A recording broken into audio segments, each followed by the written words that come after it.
Domna is a postdoctoral researcher at Event Lab, which is connected to the University of Barcelona. And she brings both the technical master's degree of, I have to look, I wrote it down, master's degree in computer graphics, vision and imaging, and also PhD in clinical psychology and psychobiology.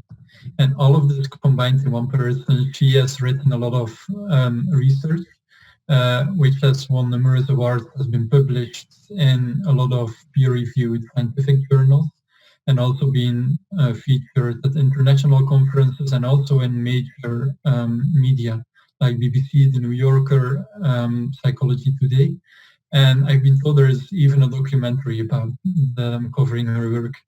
So today she is with us. We're very happy that she will give us some inspiration about virtual reality for empathy, imagination and transformation, with a focus on how embodiment can really be used for positive change.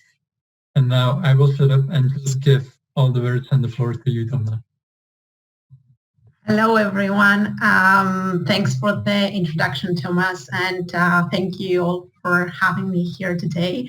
It's actually really cool to be able to connect with people from everywhere under the current circumstances. So I'm really excited. And I have a lot of things to tell you today, but very limited time, so I have to kind of rush through it, but I am happy to discuss with you afterwards. Or if anybody feels like they want to contact me, feel free to do it.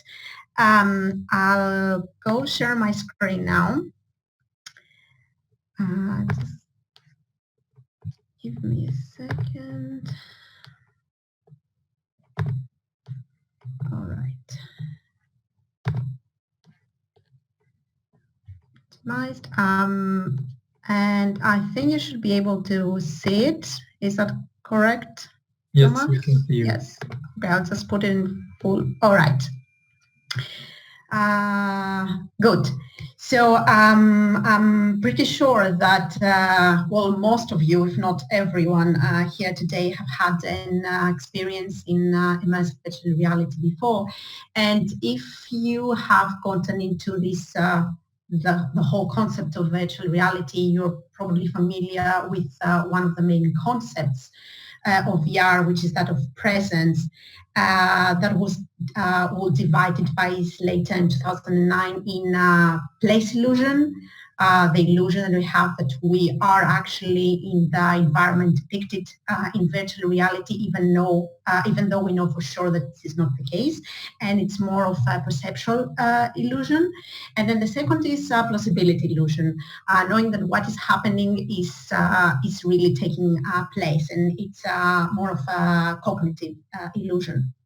However, today I would like to focus mostly on second or third illusion that arises in virtual reality, and one that is really, really powerful, and it has to do with how we perceive our bodies. So in our everyday life, when we look down, we see our body. And when we start moving, our body moves with us, and we know that this is our body, at least in healthy subjects. And this is quite straightforward to do in immersive virtual reality, where we can substitute the user's real body with a virtual one or an avatar, if some of you prefer, and which the user can experience from a first-person perspective. They look down, they see this body replacing theirs. When they move, the movements, the real movements of the user are mapped in real time onto this virtual body. And there is a whole lot of literature covering how such body ownership illusions, as they're called, or multisensory illusions arise. That is coming from the field of cognitive neuroscience, and I do not have time to go into that, but you know, whoever is interested, you can really look into it. Some of the most representative examples are the Pinocchio illusion and the rubber hand illusion. The former, you can even try it yourselves at home if you are at least 3 people around. So in virtual reality, it has been shown that it is quite straightforward to induce body ownership illusions with respect to different virtual bodies, such as, for example, bodies that are fatter or slimmer than a real body, or bodies that have distorted extremities, such as, for example, very long arms, also bodies of the opposite sex, or bodies of a different age, of a different race. And most recently, it has also been shown that we can have the experience of owning a body of a very famous personality, such as, for example, Sigmund Freud, or Lenin, or even Albert Einstein. But more interestingly, other than the subjective experience that, yes, this is my body, I feel this being my body, is the fact that it has been demonstrated multiple times so far that having a different type of body can really lead to changes in our behavior, our perception about ourselves, the environment, implicit attitudes, and even higher cognitive changes. If we look at, for example, at the illusion of owning the body of Albert Einstein, it was a study that we published a couple of years back. We found that participants who had this type of body performed better at a cognitive test after the experience compared to a control group where they saw that they had a normal-looking virtual body. And this performance, this improvement in performance was more pronounced for those participants who had lower self-esteem. So you can start imagining now the applications that such experiences could have in education, for instance. So today I would like to take these examples and show you how we can take advantage of body ownership illusions to bring about positive change. And the motivation behind this work is the fact that virtual reality has been regarded as an empathy machine over the past few years. The idea being that if we put privileged people in the bodies or situations of less disadvantaged or discriminated against groups, then we can increase our empathy towards these groups. But I want to show you that there are cases that this is much more complicated, and sometimes we might actually have the opposite result that what we expected. I'm going to start with a first study we published in 2018 that was a follow-up of an original study from back in 2013. We showed that adults can have the illusion that they own a child's body and change their whole behavior, really perceive the world and the environment around them as if they were children. So the question was then, what next? How can we really take advantage of this effect? And so we decided to see if we can use embodiment into a child's body to improve parenting and change perhaps parents' empathy towards their children's needs. So we ran this study with our colleagues from University of Birmingham, where we had mothers of young children embodied in a child avatar. And now it was them who had to interact with a virtual mother, who in one case appeared to be very nice and loving, and in another case she was very angry at them. And here's just the image is just a demonstration of what the virtual mother looked like.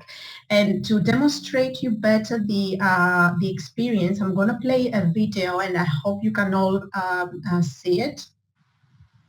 So this is the embodiment, we call it phase, where participants explore the virtual bodies. They see that they have a child's body, they explore the environment around them. It's sort of an induction, let's say, phase. And right after that, a virtual mother Hola, cariño, ¿cómo walks estás? into the room. No te aburres, ¿verdad? ¿Quieres que juguemos juntos un That's an rato? example of what the good one looked like. Me voy a preparar la cena y después me gustaría salir un poquito a caminar. ¿Quieres And venir here's an example Estoy of the other segura de one. que te he escuchado decir algo. Estás haciendo mucho ruido. Deja ya de hacer tanto ruido. Una vez. ¿Acaso es mucho pedir que me dejes en paz de vez en cuando? Déjame en paz. Very briefly. So we gathered different measurements that address empathy, especially in mothers before and after these experiences that were based on questionnaires. We also recorded some physiological data, etc. Another example is that we use the mind in the eyes test. For those who are not familiar, participants had to infer the emotion that the person in the picture is feeling based only on the picture of their eyes, and we had children faces. What we found was that there was an improvement in all the empathy constructs that we measured right after the experience within the interaction with the bad mother rather than the good one. And this is an example of how such a negative interaction can really put us into the perspective of this person having this negative effect and really change how we perceive what is happening. And well, these are some another example of some of participants' reflections about the experience. For example, it was really powerful for the mothers to see themselves so little that they mentioned next time they're gonna have to speak to their child or they're angry, they're gonna kneel down so that they can look at them from the same eye height.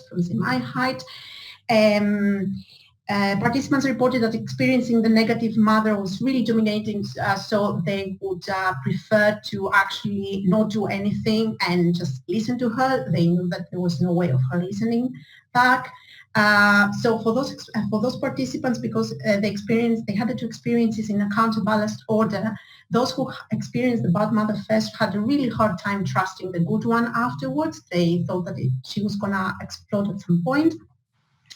And of course, there was this question of whether mothers would be able to remember this experience later on, or they would need a constant reminder should that be an application, for example, they could use themselves. And very similar to these results, in another study published by my colleagues that was run by Sophia Seinfeld, former colleague of mine, similar findings were reported with regard to violence offenders when they found themselves embodied in the body of their female victim. And in such cases, offenders are known to have a deficit in recognizing fear, for example, in women's faces, or categorizing fear as happiness. So what they found was that there was an improvement in both of these measurements after the offenders saw themselves embodied into the victim's body, and they had a negative interaction, an abusive interaction with now a virtual male character. And now very quickly, I would like to change gears, moving to a different topic that has attracted a lot of attention over the past decade in immersive virtual reality, and which is unfortunately nowadays in the center of attention, is that of implicit racial bias. One of the first studies that addressed it was done back in 2013 by my colleague Tabitha Peck, where they found that when they embodied participants in a black virtual body, white participants in a black virtual body, there was a reduction in implicit racial bias after the experience. And they measured this using the implicit association test, which I'm not going to introduce because due to lack of time. But a couple of years after this study, we were interested to see whether we can replicate this surprising effect, and also see whether this change in attitude is still there in the long term, and whether we need multiple reminders of this experience in order to maybe further enhance it, like I said before with parenting experience. So what we found was, well, again, we replicated the results of the first study. There was a reduction in implicit racial bias after embodying black virtual body. This change was there a week after participants had the experience rather than right afterwards. And the number of experiences did not really enhance this effect. So we kind of we see that the single exposure to such environments, to such immersive experiences might be enough to induce some sort of change. The results have also been replicated and formulated in a neural network model and theory done by Better last year, who also reported that self-esteem is an important factor in such experiences. I might get back to it later on if I have time. But unlike these studies of ours and other studies that they were done at different labs confirming this result, there was an initial study done by Groom and colleagues back in 2009 in Stanford, where they found the opposite effect. They found that there was an increase in racial bias, implicit racial bias, right after participants embodied a Black virtual character. And there were many different technical differences between our studies, but the main difference was that in their study, there was a negative affective situation. Participants actually found themselves having a job interview, which is linked to increased stress, it's linked to racial bias, and so on. And in our cases, we had more of neutral or positive situations. So our idea was that it might not be just the type of body that we have during these virtual experiences, but also the affective situation, the scenario that is depicted in virtual reality. So we ran this study to separate these three concepts and study them separately. And in this video, well, you see again that participants can have either a Black or a white virtual body, but here they're placed in the middle of crosswords. And to create these positive, neutral, and negative experiences, we introduced some virtual characters that are going to pass around the participants, so we modified their behavior. I'm going to forward it a little bit. So we have a neutral crowd where the virtual agents are passing around the participant, going their own ways. Nothing really happens. Then we have a positive experience where some of the members of the crowd occasionally look at the participant and they salute her, they acknowledge her presence, they also have positive facial characteristics that it's hard to see here. And then we have the negative crowd where the same crowd appears, but now some of the passerbys notice the participant, and when they notice her, they just turn away and they walk far away from her. So obviously trying to avoid her. And we had two main interesting findings. The first one is with respect to body ownership. Now, although the ratings were quite high in all conditions, which is in line with our previous findings, we found this very interesting effect when participants had a white body, but they had a negative affective experience. So they kind of sort of rejected the virtual body as what is supported in the literature, an avoidance mechanism in order to get away from this negative affective situation and lessen the impact on them. So that's very interesting finding that we see for the first time, which has been supported in the literature before. It's very common, for example, in patients or PTSD disorders. Now, the main finding with respect to implicit bias, I'll start with the neutral and the positive situation, which is a replication of previous studies. We have a decrease in implicit racial bias after participants experience having a Black body. But then, according to our hypothesis and what Groom reported previously, when participants had a Black virtual body, but they had a negative experience in the virtual scenario, then their implicit bias increased. And again, there is support in the literature of how emotion and cognition are linked. We know that negative affect can really have an impact on our performance, memory, cognition in general, but also the formation of new associations, which is really what this measurement of addressing implicit racial bias is based on. So I'm showing these results because in one case, you saw one example where we see that virtual reality can be used to improve really explicit attitudes towards an outgroup, such as, for example, the violence offenders or in parents. But on the other hand, it does not necessarily improve implicit attitudes when it comes to bias in negative situations. So we really need to be cautious about this idea of using virtual reality to increase empathy. And we cannot definitely compare our results here with other studies addressing empathy because we use different measurements, but there's still a lot of research to be done in this aspect to see how these experiences work. And I think I'm out of time. I hope I didn't go a lot over time. I'd like to thank you very quickly. And these are all my colleagues at the Event Lab. And of course, I also like to thank my former colleagues. I mentioned some of their research here. And I'll stop sharing. And I think, yeah, that's it. Thank you. Thank you very much, Domna. Thank you. I see that indeed we've run a little bit out of time, but that's very fine because it was very inspirational. I suggest we just move to the next speaker, Parul, and then we go into individual breakout sessions where we can discuss a little bit in smaller groups our own reflections, and then we'll get back to share in public here. So maybe Hanka, you can introduce Parul. Hanka, you're still on mute. I cannot hear you. Sorry. That's better. Yeah, thank you. Thank you very much.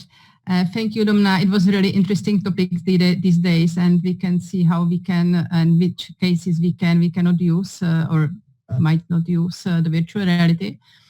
I was just thinking that we can let our participants to have one or two questions for Domna, or if you want to ask directly, or you can write it through the chat so that we can discuss it later on. So, is there any question to Domna now before we pass the word to Parul? No. Okay. So if not, then I would very much like to invite Parul to welcome Parul in our meeting. And Parul is a new media artist and immersive storyteller who is very well known. She comes from San Francisco. So we are really glad that even despite the time zone and the different times she found time for us to participate in our meeting. And Parul has got a background in film production, in post-production, in documentary and digital storytelling. So we are very much looking forward for the topic of storytelling. So Parul, the word is yours, and we are really looking forward to you. Thank you. Thank you, Hanka, for this very generous invite. I'm very excited to be here, and to Thomas as well. I also apparently write for the state of sector for the Transformative Tech lab, which all of you are members for. So I am even more delighted to meet colleagues from there. So thank you very much for this invite. And Domna, I really enjoyed your talk as well. Preceding mine. It was very exciting and very informed research. So I want to congratulate you for bringing those amazing ideas to us. I'm going to begin deep down into storytelling, which is my focus and also my passion. But before I don't, get into that, I don't know how many people are joining us. So I just want to get a show of hands if you've ever experienced a virtual reality experience in your life. Just give me a show of hands or give me a reaction. Let's see how many people can I see. Wow. That's brilliant because, I've been doing these talks for quite a bit of a time right now, given my trajectory into storytelling from very traditional backgrounds of film production and digital storytelling. And I see that every time the hands go up. Especially right now, we are so immersed into the virtual world thanks to COVID-19 that VR has become pretty much a buzzword. And I'm happy that Domna was able to break it down for us about the ethics of the technology, which I'll go a little bit deeper into as well. That's something which is very interesting to my heart. I would also like to ask all of you, how many people here think that they are empathic in any way? And I think that's a very difficult question because every time someone asks me how empathic you are, I always feel like that's an attack on asking me whether I'm a nice person or a kind person. So let's have a show of hands to see how many people think that they're empathic. Ooh, that's very interesting as well. I mean, the reason I ask you that is because I know that this talk is very much centered around VR and empathy and transformation, and those are some of the topics that I deal with as well. And I think that when you are a storyteller, it becomes very much a crux of your experience. And I just want to say that empathy is not something which is a trait that we're born with. And I think there's so much that VR storytelling does to make us empathetic. So I think the key question that I want to address in this talk, and I'm going to circle back to all of you towards the end of the talk is, do you think that VR can trigger empathy? So just keep that at the back of your mind while you're listening to my talk, and I will circle back to this question again. So to just give you an example, a couple of years ago, I was showing one of my VR pieces called Sandbox of Memory at the Tribeca Film Festival. And on my little coffee break, I went out, I wanted to experience a lot of other pieces as well. So I went out and I saw this very amazing piece called Clouds over Cedra. And I was very much drawn to it because it was very different from the kind of work that I was doing, which is very volumetric, whereas this piece was very 360. And just to explain you a difference in just a little bit, 360 immersive is very different from doing volumetric work, which includes a lot of, green screen work, getting the character and teleporting them into, a very different environment and making them the character themselves. So that's the kind of work I do. But I came across this piece called Clouds over Cedra, which was 360 experience about the adventures of a refugee girl called Cedra. The whole experience was set in a refugee camp in Syria. And so I was immediately drawn to it because a lot of my work deals with migration. And I just wanted to answer a lot of questions for myself as a storyteller. Question one, to me, the finding was that, of course, is VR storytelling like this able to incite empathy in the humans who are there? B, what kind of impact is, storytelling like Clouds over Cedra is getting for the audience? Is it able to generate money for the refugees? Are we able to address the cause? Are we able to address the whole, refugee crisis through that piece? So before I tell you what the results of that was or how successful Clouds over Cedra was, I want to share my screen and I want to show you a little clip from the film. Let's see if I'm able to share my screen.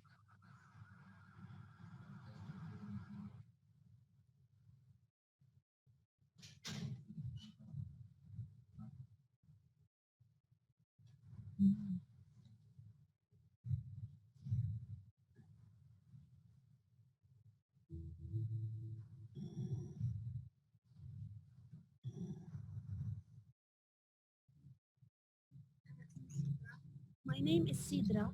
I am 12 years old. I am in the 5th grade. I am from Syria in the Dar'a province in Khil City.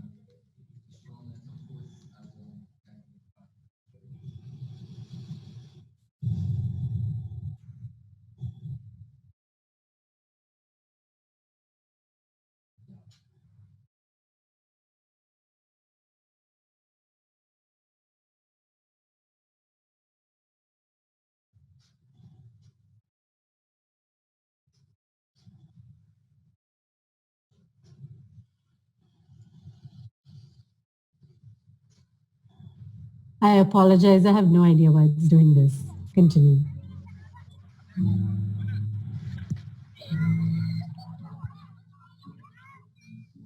I like cloudy days. I feel like I am under a cover, like a blanket.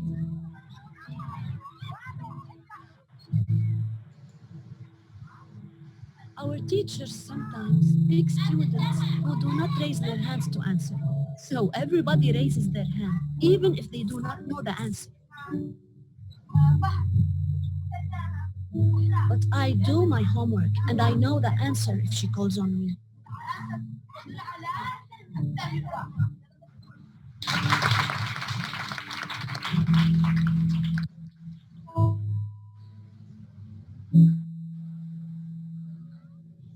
Some kids don't go to school.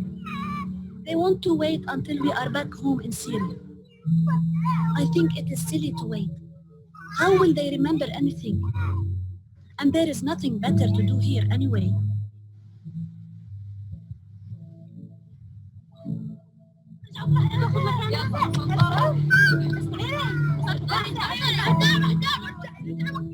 We have to play football quickly because there are so many kids waiting to play.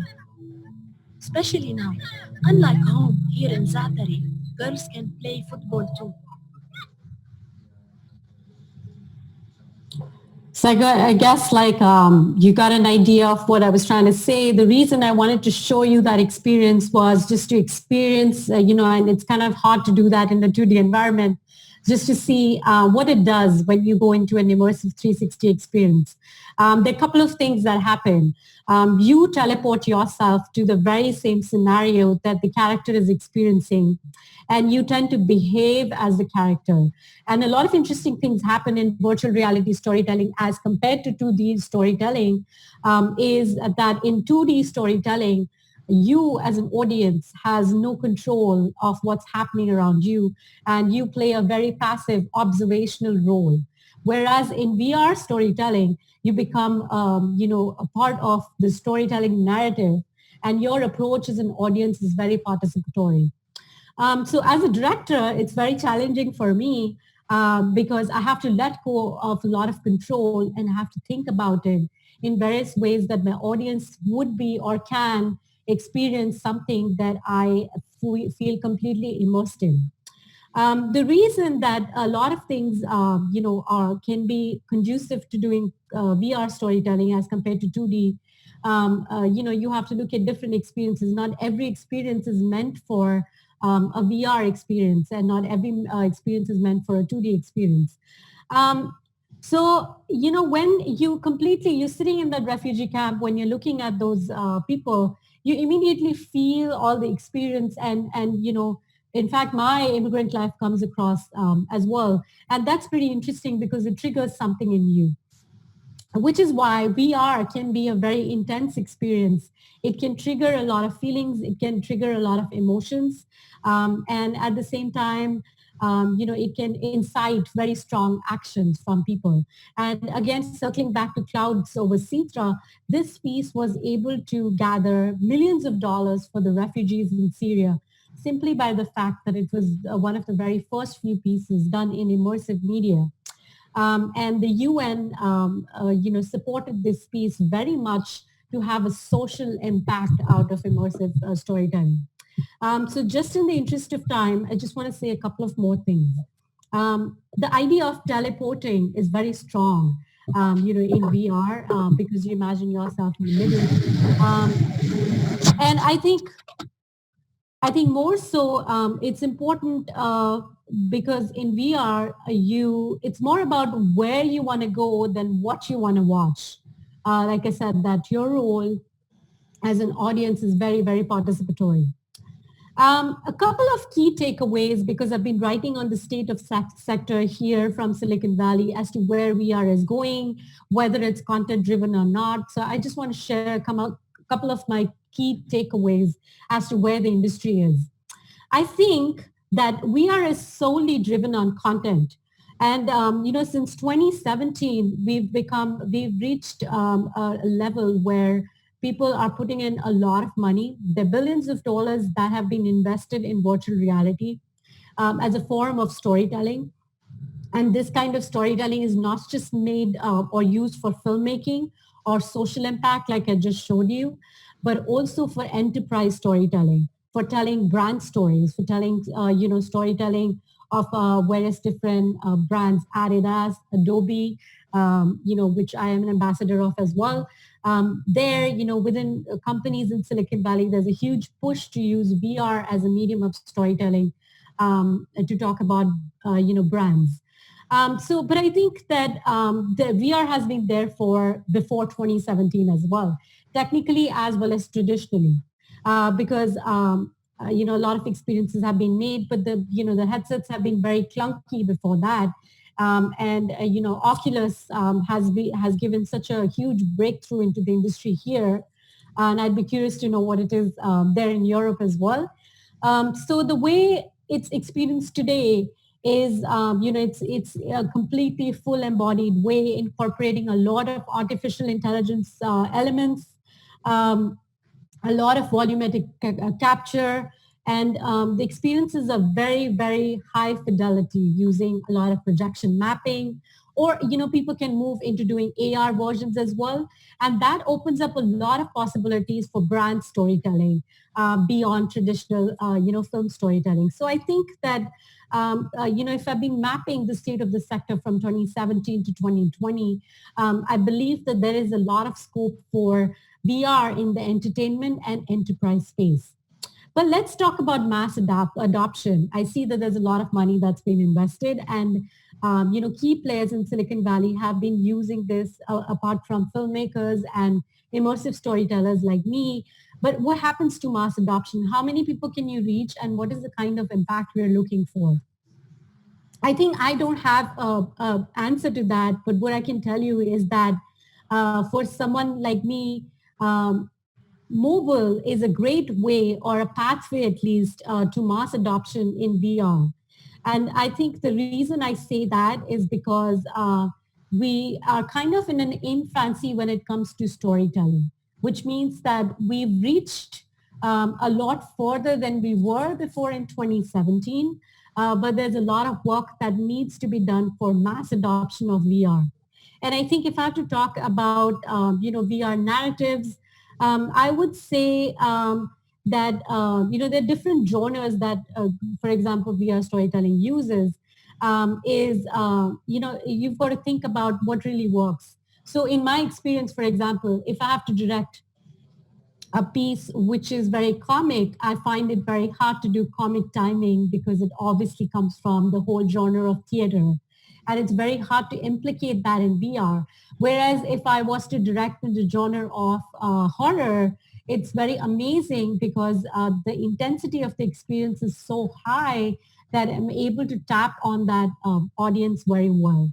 And I think last couple of things that I'd like to touch base upon in the interest of time, and I know that my wonderful colleague Domna did speak about race and bias.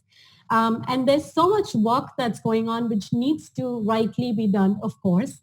I heard that this, from the previous talk as well, that there's a lot of breakthroughs that happened at Stanford in the HCI lab, which I work closely with as well. And I think some of the key findings is that it's definitely good to sort of get into that immersive experience. But at the same time, there's one important thing that I'd like to point out when it comes to VR storytelling is the fact that we need to check on our ethics. And I always, point out to the director of Sundance, having come from the film festival world, that VR storytelling needs to have, the ethics need to be touched upon. We need to think about how to adjust a design for the various different kinds and diverse audience that we are developing for. So that's very much from me on VR storytelling. And I would like to circle back to the question of if you still think that VR is an empathic tool or it is a great tool for inciting empathy, I would love to hear your feedback and your thoughts on it in the chat box or either through your questions or your comments. And if we have time, I'd like to show another very small experience, but I think I'd leave that to Thomas and Hanka to tell me in the interest of time.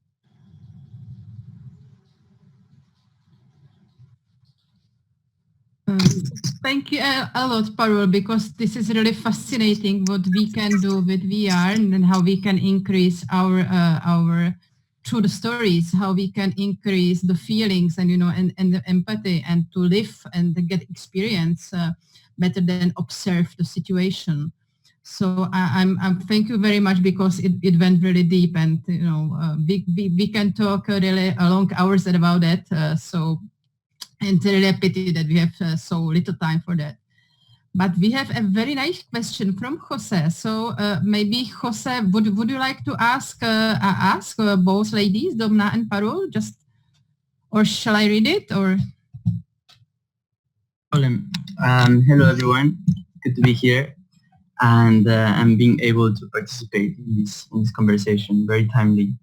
Now, my question was around really examining the pitfalls and the potentials for empathy, but also how to actually maybe go beyond the empathy, right? Because a lot of the medical staff or even doctors, they are trained not to be empathetic, right? Because if they feel what their patients are feeling, it could be quite dangerous for them sometimes. So what they kind of suggest is feel compassion, right? Or try to be compassionate towards your patient. I'm not sure that every doctor does that, but at the end of the day, it's can we, instead of making storytelling for making people feel as the other, is maybe going beyond and feeling compassion for the other. So then it can be a much more integrated type of message that doesn't only make you feel, but also makes you act and potentially even completely redefine the way you see a specific situation. So have you looked at VR for compassion? You want to take it first, or? Sure, I can do that. Thank you for your question, Jose. I think it's a very important question when you say that. I would say, I'd certainly back to the whole point of saying that storytelling is very powerful and intense in VR. And you're rightly to say that we're not using that, we're not tapping on that emotion when it comes to medical industry. And there's so many different ways that VR is being used. Actually, my second article for the Transformative Tech Academy was very much to address that in the times of COVID. And the reason I touched upon the medical industry was to say that there are different ways in which virtual reality as a technology can be used. And the way I say that for the medical industry, it's very much about training and healing purposes. Here, I'm glad to see that there's so many people who are indulging into, doing healing practices and embodied philosophies for using VR, which is very different from storytelling. It's the complete opposite that we're trying to achieve. So I just want to say that look at VR as a technology and as a tool. And when you talk about usages, it's different, because here you're talking about storytelling where you're actually cajoling those emotions to get that social impact out of those people. Whereas in medicine, it's used as the very same tool to do the complete opposite, is to actually train people in scenarios that they'd never experienced. So there'll be very hard experiences, and they can be trained in those experiences before going into the real environment. And that's very important, and they're very different usages, I would say. And I think doctors as well, when I don't know, I'm not a doctor, I'm not a medical professional, but I'm pretty sure that, doctors as well feel a lot more empathy for their patients once they've been trained in VR before they go into real scenarios, because then they exactly know the kind of things that their patients are going through or what they need to be addressing. And it's a known fact that in COVID-19 as well, a lot of hospitals, a lot of doctors have been trained into these scenarios to empathize with their patients before they're actually getting into these ICU wards to treat these patients who are suffering for a disease which has no cure for. So it's very interesting, the whole take on empathy, and it's a very important question. So thank you for asking. Thank you. Indeed, very interesting question and an interesting conversation. And now I see we have still 10 minutes left for this call, so we'd like to split you all up in little groups of 5 people for 5 minutes. So you can all engage a little bit more with each other, maybe come up with some different questions and reflections, and then we'll come back together for the last 5 minutes to discuss in public. So you'll see a pop-up coming up soon to put you in a breakout room. and then we can take the discussion forward in the smaller groups.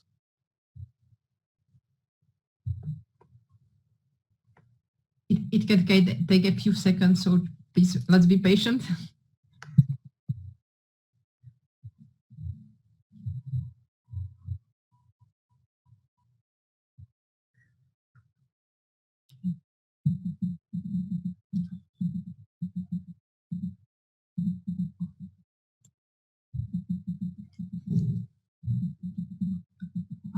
While we wait, can I just drop something like quickly? Yes. Could we please, as community, go beyond the technocentric approach to finding solutions to problems that also, ancient techniques have also, addressed?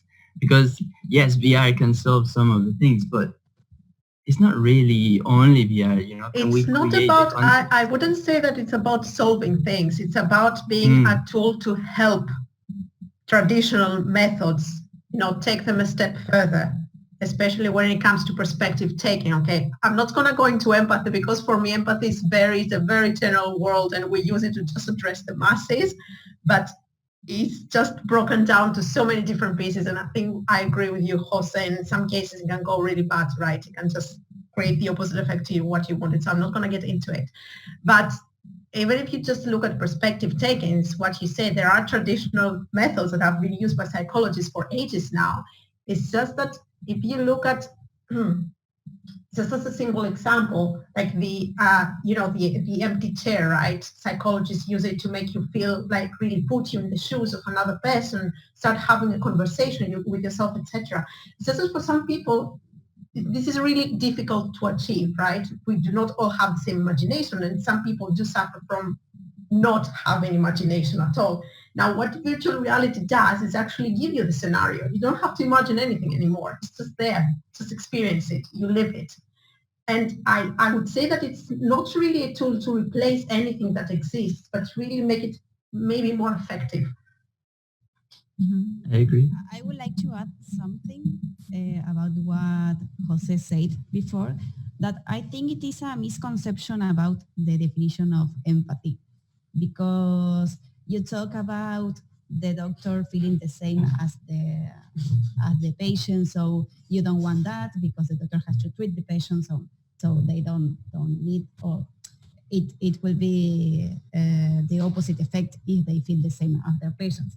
But actually, empathy is not related to feeling the same, but to understand the feeling of the other person. So you can have cognitive empathy without emotional empathy, or you can be immersed in the other person's feeling and feel exactly the same as the other person. So in that case, it's not what you are looking for, at least not for doctors.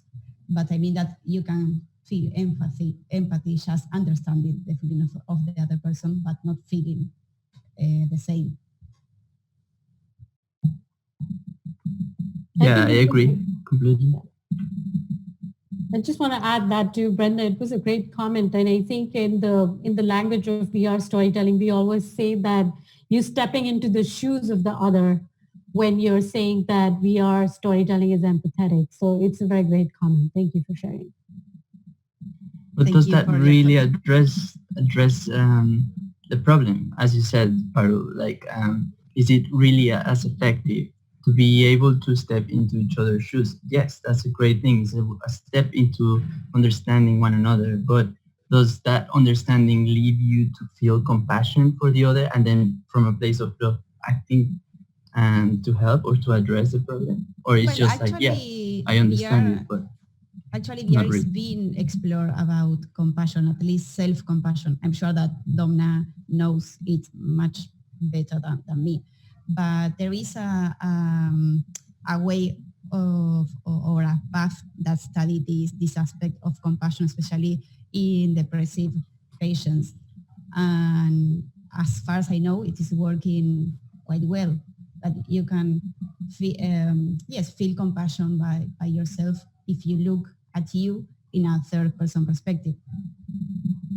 Yeah, this is Erin. I like to add that, using tools like design thinking and really having people put in the shoes and hold multiple realities, multiple truths, and work through resolving them so that how can this person's view be true and this other person's view?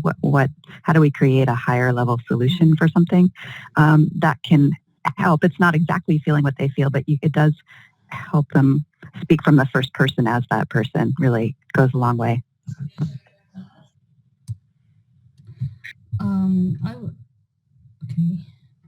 I would like to add or to ask a question. First, I would like to thank Prague chapter for this eye-opening session.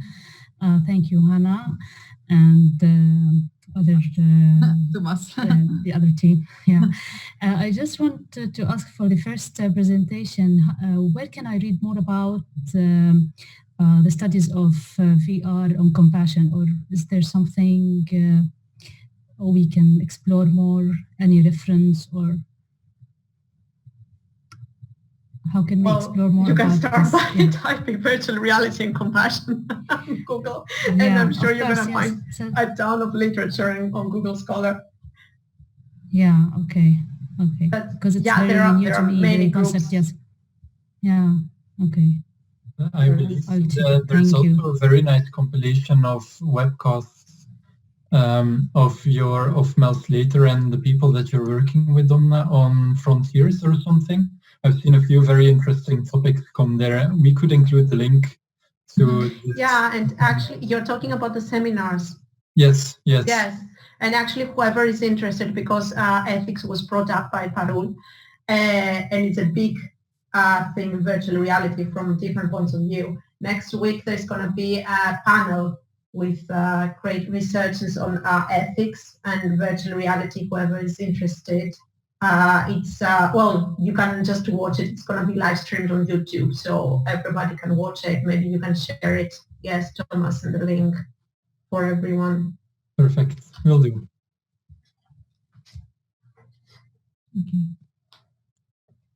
Thomas, I'm not sure if we're not going to the rooms. I just maybe wanted to share as well that I didn't. There's this is awesome. So we had a very cool conversation. This is a great conversation. Breakout rooms, Yeah. which didn't happen to work with us today. So this time we've just let the conversation flow, and even without breakout rooms, it went very smooth. So maybe we'll experiment next meetup with breakout rooms and get them worked a bit more smoothly. And we'll also start asking you feedback on our LinkedIn page about how we could blend this when we might be able to meet again in Prague in person once the lockdown restrictions get a little bit down, and combine it with some virtual aspects. We'll keep experimenting, but we'll ask you, all of our community members, for some feedback as well, because we just want to make it as engaging as possible and you have the right connections, and this network is just living up to its full potential. I will just add that the next meetup should be on the 17th of September. So we will see how we combine the offline and online meeting. And definitely we would like to use other forms and to play with really interacting and discussions. And we are really glad that this time we could discuss openly and broadly with this bigger group, even not within the small groups as we first intended. So we are really glad that we all are so much impressed by the topic that we really spoke together, all of us. So thank you for that. All right, and thank you again to Domna and Parul for sharing your perspective with us. And we'll send a follow-up email, and with recording, we have made a recording of the session to all of you. And then just thank you all very much for being part of this community. It was a pleasure to have you here. And hope to see you again virtually or in person next time.